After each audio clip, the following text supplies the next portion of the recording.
મેં આ શું કર્યું છે સ્ક્રીન ઉપર અને કેમ કર્યું છે પ્લીઝ સમજાવો. તમે ડાયલોગનો ઇન્ટ્રો છે તેનું ડિસ્ક્રિપ્શન લખ્યું છે કારણ કે જેમાંથી તમને બેસિક ઇન્ફોર્મેશન મળે જેમ કે નામ, સેશન અને બ્રીફ ડિસ્ક્રિપ્શન. ઓકે, તો મેં ઇન્ટ્રોડક્શનમાંથી બેસિક ઇન્ફોર્મેશન લખી છે, પણ મેં આ રીતે કેમ લખ્યું છે?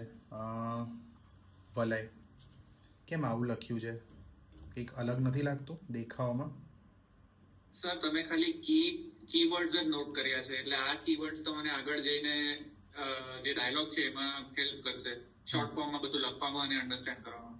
ઓકે, તો ઝરના મેં અહીંયા SK એટલે શું લખ્યું છે? SK BNFT આ બધું શું લખ્યું છે મેં? પ્લીઝ બતાવો.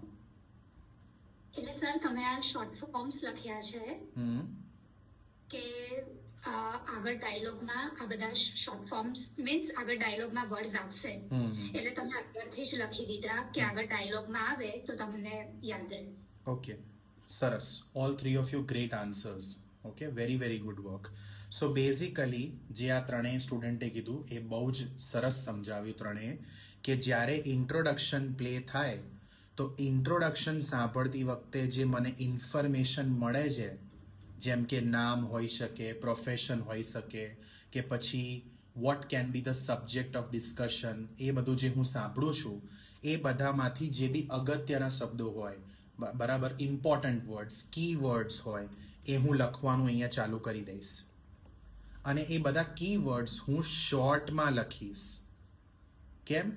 કારણ કે જ્યારે ડાયલોગ એકચ્યુઅલી પ્લે થશે તો આ બધા વર્ડ્સ ડેફિનેટલી યુઝ થશે ડાયલોગ્સમાં, અને એ વખતે આપણી પાસે સમય નથી હોતો કે આપણે બેનિફિટ આખું આ રીતે શાંતિથી લખીએ. એટલો સમય નથી, બહુ ફાસ્ટ બધું થતું હશે ડાયલોગમાં. તો ત્યારે બેનિફિટ વર્ડ હું સાંભળું તો મેં પહેલેથી જ શોર્ટ ફોર્મ બનાવેલો છે, તો મને ઇઝી પડશે બેનિફિટ શોર્ટમાં લખતા. એટલે અહીંયા મેં એનો શોર્ટ ફોર્મ બનાવી લીધું. સેન્ટરલિંક ઓફિસનું બનાવ્યું, વુમનનું બનાવ્યું, સિક, ઓલ્ડ એજ, પેરેન્ટ્સ.